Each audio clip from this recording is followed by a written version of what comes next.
All right, let's just jump right into it. That world you thought you knew, it's pretty much gone. The whole era of cooperation, yeah, that's over. And what's taking its place is something a lot more aggressive, a lot more territorial. Today, we are going to break down the new rules of this global game. So let's start with the big picture here. We're talking about a fundamental shift in how the world's most powerful countries deal with each other. You know that whole period that started when the Berlin Wall came down? Well, it's officially over.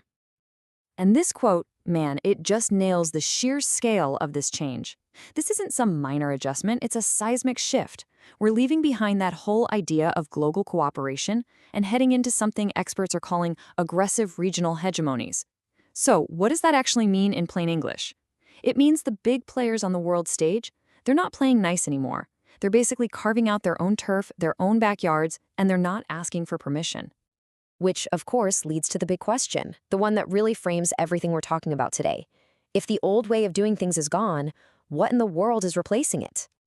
Well, the answer looks like something analysts are calling ego politics, and really, it's a throwback. We're talking about a return to the kind of raw power politics you saw back in the 19th century. In this new reality, the great powers are, frankly, obsessed with controlling their own neighborhoods. International law? Yeah, that takes a backseat to national security and, maybe most importantly, monopolizing resources. How do you win this new game? By how much turf you control. It's a trend some have dubbed the Putinization of foreign policy. Basically, might makes right. Okay, so how does all this look from the American side of things?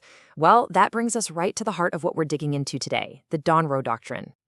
So what is it?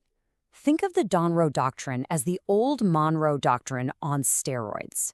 It's a really explicit, unapologetic policy to reassert and enforce total American dominance right here in the Western Hemisphere. And the goal isn't just to have influence. No, it's to actively kick out rivals, specifically China and Russia, from what America sees as its backyard. And where did this name even come from? You might think it was cooked up in some think tank, but nope. It actually came from a tabloid. The New York Post ran this wild cover in early 2025 with a map calling Greenland our land and the Panama Canal Panamaga. The name just stuck. And apparently President Trump himself even started using it after the Venezuela raid, saying something like, they now call it the Donroe Doctrine. This quote from a former U.S. ambassador just hits the nail on the head. He compares it to mob bosses battling for control of turf in New York. The old, careful language of diplomacy, it's being replaced by something a lot more raw, a lot more visceral. It's less about grand international relations and a lot more about, who controls the bloc. Okay, so that's the theory, but how does a doctrine like this actually play out in the real world? Let's look at our first case study, which shows the most direct application, pure military force in Venezuela. Right, so on January 3rd, 2026, this doctrine went from theory to dramatic reality. U.S. Special Operations Forces launched this lightning-fast raid, Operation Absolute Resolve, and they actually apprehended Venezuelan President Nicolás Maduro. This was it, the first big, very public test of the Donroe Doctrine. And let's just break down the numbers here. The scale was huge. We're talking about 150 aircraft involved. Now, the official reason, the stated objective, was to grab the leadership on narco-terrorism charges. But the underlying goal? Most analysts agree the real prize was securing Venezuela's massive oil reserves and, just as importantly, kicking Chinese and Russian influence out of the region. And as you can see from the casualty numbers, this was not a clean operation. It came at a real human cost.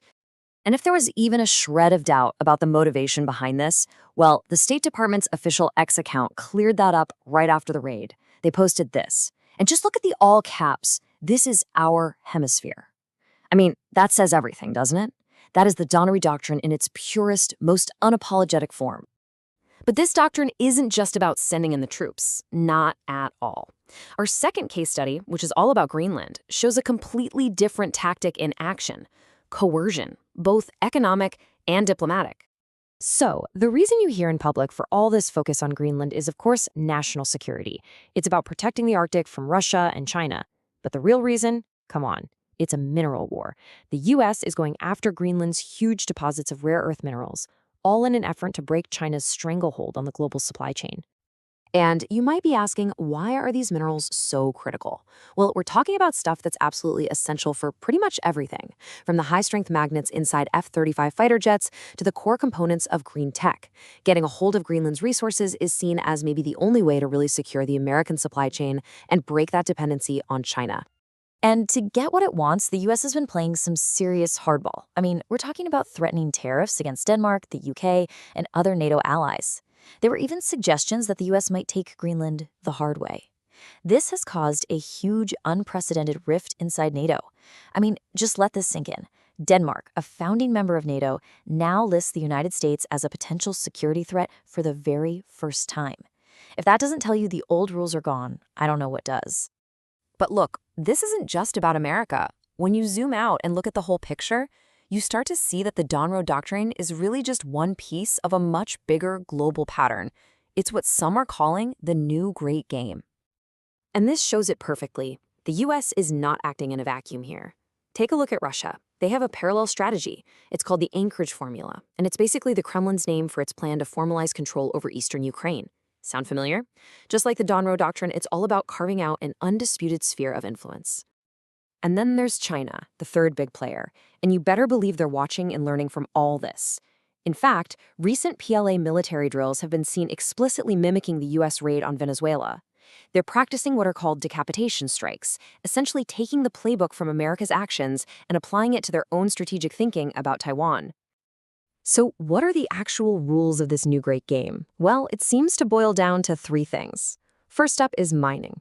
The big prize has shifted. It's all about fossil fuels and those rare earth minerals we talked about. Second is mapping. All the major powers are in a race to map the ocean floors to claim all the resource wealth that's hiding down there. And third, mercantilism. This is a forward strategy of just securing territory and resources before your rivals even have a chance to react. It's basically a global smash and grab. And all of this leads us to one final big question to think about. As these great powers pull back into their own corners, using force and threats to lock down resources and push everyone else out, are we watching the birth of an age of fortress continents? Is this fragmented, walled-off world the new future of our global order?